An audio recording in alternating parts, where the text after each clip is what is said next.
Got vision and destiny. Add elemental, that's chemistry. All those heroes, that's infinity. It's endgame, that's Yugi peoples, welcome to the discussion video.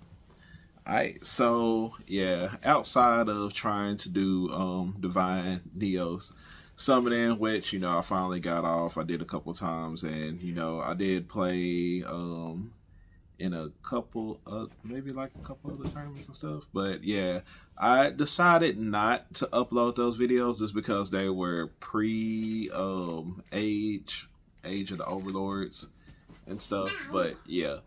But one thing I did do is that one of the comments in my video, which I'm gonna, post on here and put on here, but I have to go back and look exactly what it does. But y'all know I'm always trying out different things with my decks, trying out, different combos, trying to search and find different things to do with heroes, different things I can mix it with, and what I can do with the deck overall. And I do believe on my hand loop hero deck, they had posted a comment and said what we need is a Destiny hero control deck with Floodgates in it.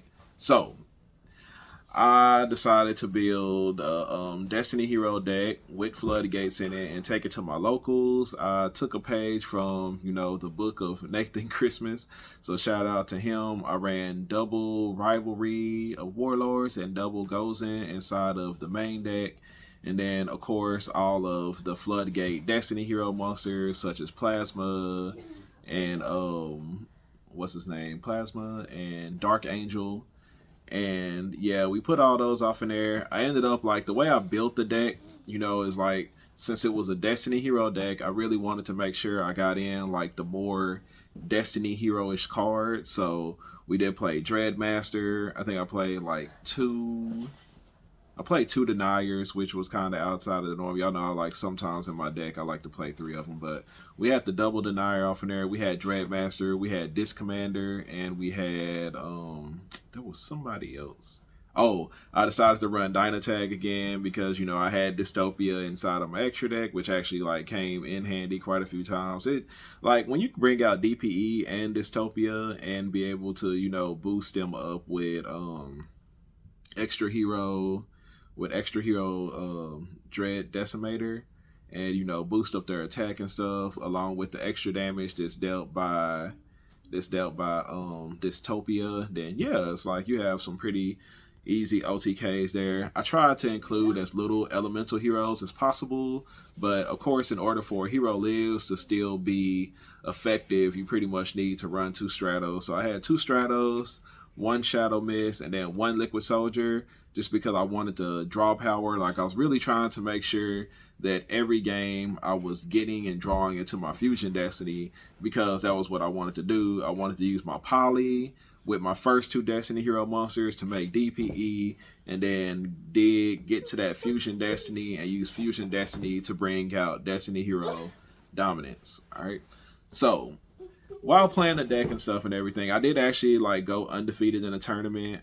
Was it like 3-1? I won a box, which I'm probably gonna include the box opening on this. Like I never do box opening, but I figured I might as well do it. I had a good feeling about the box, and we actually had some really good pulls off inside of there. So yeah, that will be attached to this discussion video as well. But yeah, so I beat Branded Chimera. I had a draw with Branded Despia, and I beat Branded Despia, and I beat Rescue Ace. And like I said, the main reason why I just didn't like upload the videos and why I decided not to upload them is because like they were post Age of Overlord, so it's just like I didn't really see the point of doing it. The same thing with my Divine Neos decks, duels and stuff that I had. So yeah. But like I said, we ended up going undefeated in the tournament. We won it, got the box of Cyberstorm access, had some really good pulls out of it, which will be included on this video. So that all being said, playing the deck overall, even though I went undefeated, I felt like there was nothing special about it. It just felt like, like a regular hero deck that summoned Destiny hero dominance kind of for no reason at all.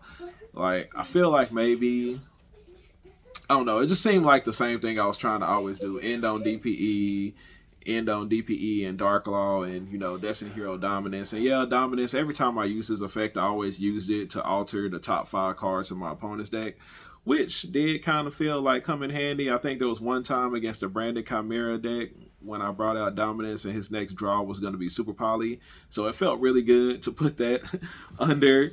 So yeah, that was pretty cool. And I want to say maybe I did the same thing to Branded Despia. I want to say I did like the same thing. Like he was going to draw Super Poly and I was able to, you know, make sure he didn't draw Super Poly. And yeah, so, but other than that, you know, it didn't feel like anything too special about the deck. It seemed like most of the games that I won was just like Rivalry Dark Angel, which we do, you know, pretty much in our Omni Hero decks anyway. Like, I guess like the main difference between the deck and stuff now was just, you know, there was no favorite contact. I didn't run favorite contact because I didn't run the what is it, Infernal Rage package. I just wanted to put all the Destiny Hero monsters off in there, so I had Dangerous, Dystopia, and all of them, and I said Dynatag, Dreadmaster, and all of them inside of the main deck.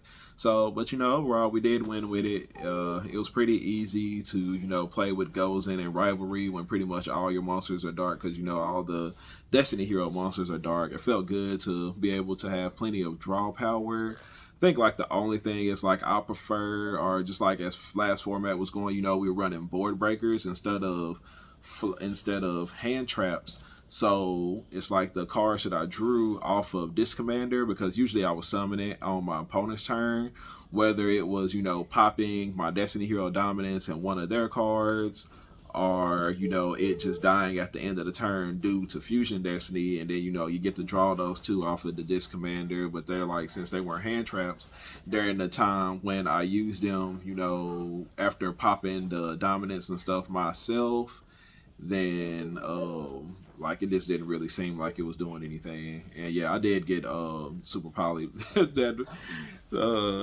yeah, a couple times with that deck. I think one of the best plays I liked about it was when they did do something that threatened my DPE and my Dominance. I was able to pop both of them with my DPE's effect, and then basically like what you can do is, since Dominance allows you to special summon, you know, heroes that are, I think, what was it, like level 8 and below, you're able to select DPE as one of the targets to bring back with Dominance's effect, which also allows you to select, you know, a different monster at the start to special summon during the standby phase with DPE effect, depending on, you know, how you want to do things. Like if you're, you know, worried that they might like bring it back with what's his name, Dark, the Dark Charmer, or, you know, just anything like that. So yeah.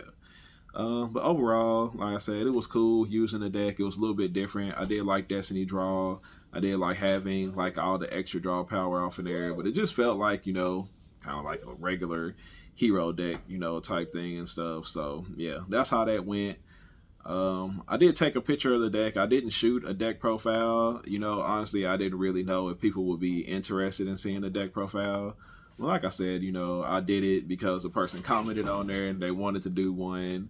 And, you know, if they do happen to comment on the video again and ask me for the list, I'm going to shoot that out to you so you can look at it, see it, decide if you want to play it and try it out. So, yeah, that is it. I think today I do have the, oh yeah, and that was not in, like, I know like some of my decks and stuff are Heart of the Underdog format, but that deck was, you know, advanced format. Because in the Heart of the Underdog format, we cannot run, like, they banned all the Floodgates, so you can't run Gozen and Rivalry and things like that. So it's very interesting. I actually like playing in the Heart of the Underdog format. You know, like, leading up to, you know, preparing for nationals and such and everything, like, I don't play, like, how do they say, I'm not going at it like really, really hard. I'm like trying out different things, seeing what different things I can do with heroes and such until, you know, probably like we get closer to national season and, you know, like have an idea of what the meta is going to look like, have an idea of what the ban list is going to look like and stuff. So until then, you know, I'm not try harding, you know, I'm building, you know, different hero things, trying out different combinations, challenging myself, trying to see what different combinations and things I can do. And, you know, I feel, you know, a little bit proud that you know, a lot of people were asking me why did they ban my Dolphin, and because, you know, the Heart of the Underdog format is supposed to be a fun format, and it's not fun when you do a combo that takes every card away from your opponent's hand. So that is, you know, overall the main reason why my Dolphin ended up getting banned. But I feel proud that, you know, I came up with a combo, and, you know, it's a simple 2-card combo that can be used in advanced format, which I don't recommend too much because it does destroy the cards in your opponent's hand. And with tier limits here now, it's just not like the best idea to play that deck. It's just not. Like, I did play it in another tournament. In first round, I ran against tier limits, and the first card I popped in his hand was a tierless monster, and I was just like, okay, yeah, let's not destroy my opponent's hand now. But yeah, so you probably don't want to run that this format. You know, tier limits seem to be pretty hot for the format, so yeah, don't do that. And yeah, so we got a Heart of the Underdog today. I'm probably not gonna play like anything like crazy special. I just like probably just, you know, we'll see what happens, you know, see if I feel like cooking today, if I just want to kind of, you know, put my deck together and play that. But yeah, appreciate everybody for staying a while to listen. And if y'all have other deck ideas that y'all would like me to try out, you know, maybe you're missing some of the cards for it, or maybe you need help on the build, you know, like ideas on how to make it better, how to, you know, finish off a combo or something with it, y'all let me know in the comments.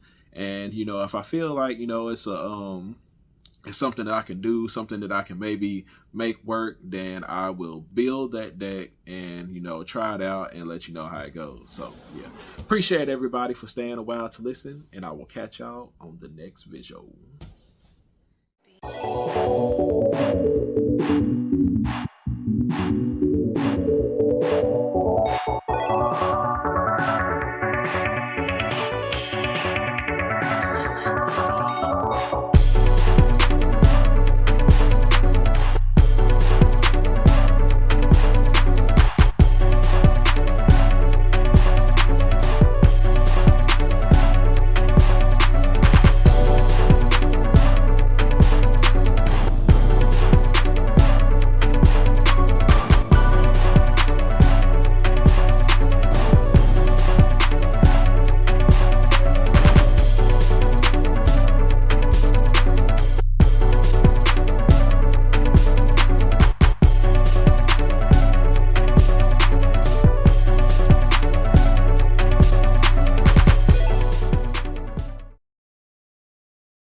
Infamy, my wingman, he come through, he level up, he Goku, he shining out and popping to over 9K, that's a breakthrough, we on top now, here's a look at our world.